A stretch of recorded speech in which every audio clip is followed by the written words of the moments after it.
Hi there, I'm Timothy Linsdale. I'm a video producer, a Christian, and a bit of a health nut at times. Today I've been reading from Kaiser's Live Well, Be Well blog, and I want to talk about the life-changing healthy gut.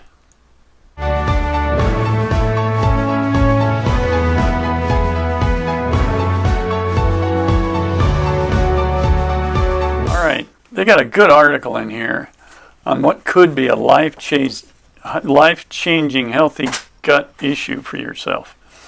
I've had problems with that over the years, and I've been to many different nutritionists and, of types and doctors of nutrition, and I've had success with that, but it takes a disciplined effort to pull that off. And I just wanted to read a few things out of here and talk about that. Let's have a quote here. "All disease begins in the gut" was penned over 2,500 years ago by Hippocrates. Some of you probably know something about the Hippocratic Oath and what that has to do with doctors. I've had discussions with doctors at Kaiser about what seems to be a lack of concern for gut health. And they've spoken candidly, saying, you know, they are a bit surprised they don't get more information in their training about gut health. But no matter what you do, if your intestines aren't healthy, you're going to have problems, and that's going to go on. Excuse me there. So it's really, really important that you got a healthy gut. Now, we must redirect our attention to the health of our gut. The digestive tract forms the earliest stages of human development, and that's what's very important. And in our what we call our germophobic culture, where we're trying to kill every germ possible, it actually has a negative effect on us, in particular with a baby.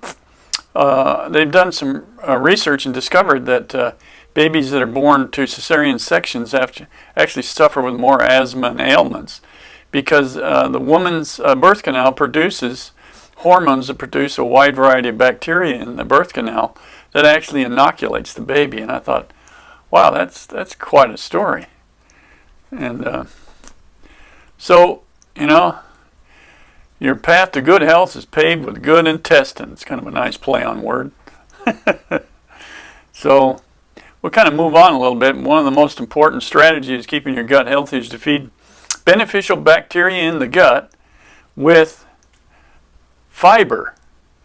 Now, fiber is the part of the plant food you actually don't digest. It's like hulls on corn, kind of gooey fibers, pectin in apples, that type of thing. But the bacteria, they live on that in your gut. So you must have that. Some research done in Africa recently discovered that certain Africans have much better health because they consume 45 to something like 70 grams of fiber a day, which greatly enhances their health, their overall health. Americans are quite, how many times you've heard statistics like this, are quite low, like 15%. So what do you need? Well, you need fruits and vegetables that are really important, and a big percentage of it, or probably over half of it, should actually be raw. And of course, the easiest way for me to eat that is in a salad. You know, make you up a good salad, something you really like. Tasty vegetables of all kinds. Go out there and start trying some different ones. And make that part of your regular diet during the day. That way you'll get some fruits and vegetables fresh with a good salad. Colors, rainbow of colors in your vegetables. I used to work in the produce business, so I'm quite familiar with that. You know, go after the most colorful vegetables. One of the things they recommend is that you eat beets, that you can track how quickly your metabolism is operating, how quickly your intestines from eating to evacuation, if you will, just to be kind. And the beets will color your stool, so you can see how quickly it works. It should be a daily thing. In this study, in this article, they show that you should be evacuating, kind word, at least once a day. These Africans they studied were more than that, 2 to 3. Some might find that a little inconvenient, but that's what being healthy is all about. So it's important. Cooking your fruits and vegetables does not eliminate healing properties.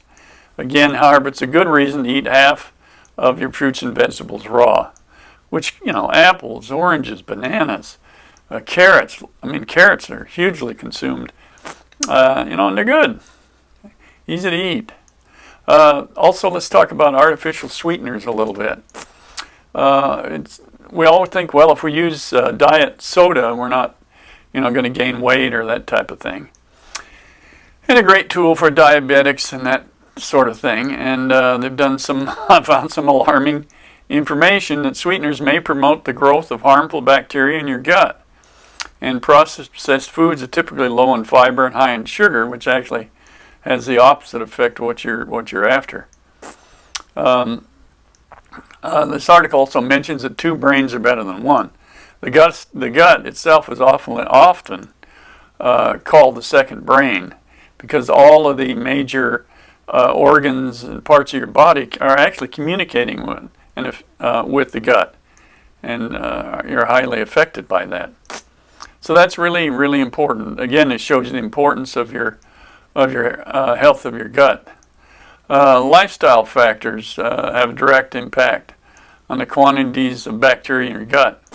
Environmental toxins, pesticides, cleaning solvents, stains, fire-resistant chemicals, pollution in the air and water all have an effect.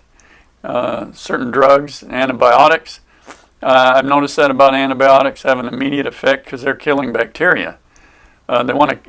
Because it kills all bacteria, basically. I'm going to say generally, because there's some that are too resistant to it.